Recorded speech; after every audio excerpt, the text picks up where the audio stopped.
Hello everyone, আমি সোনাই। তো আজকে চলে এলাম আমারও একটা কাজের ভিডিও। দেখো সকাল সকাল কতগুলো কাপড় আর কি আমি ধুয়ে দিয়েছি। তো কাপড় টাপড় ধুয়ে একদম স্নান করে চলে এসেছি।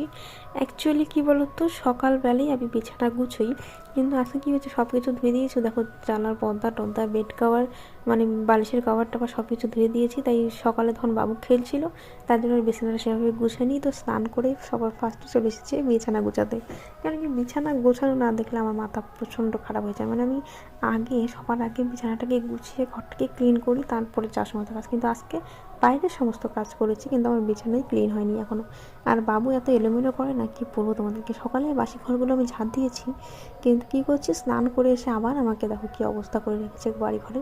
তো যাই হোক, লাঠি টাঠি এনে রেখেছে। তো সকাল স্নান করে এসে সবার ফার্স্টে ঘরটাকেই ক্লিন করে নিচ্ছি আর কি। দেখো পাশের ঘরটা হলো আমার জায়ের, তো ওরা এখন এখানে থাকে না। তাদের ব্যাপারে তোমাদের সাথে অন্য কোনো ভিডিওতে আমি শেয়ার করব।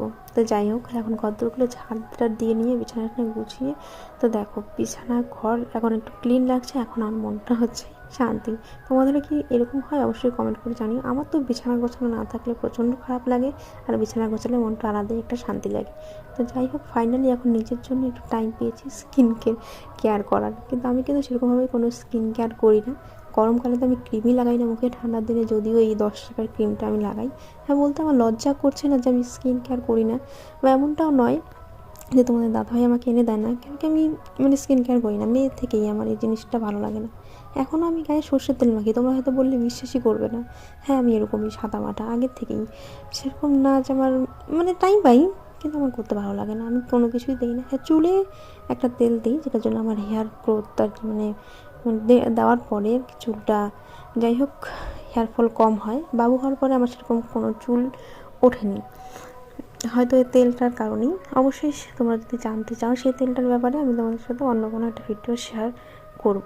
তো যাই হোক, একটা আজব কথা কী বলতো, আমি যখনই মাথা আর কি ভিজিয়ে স্নান করি, তো অনেকেই বলতে শুনেছি বয়স্ক মানুষদের, যে চুল খুলে কি সিঁদুর দেওয়া যায় না, তারা নাকি স্বামী পাগল হয়ে যায়।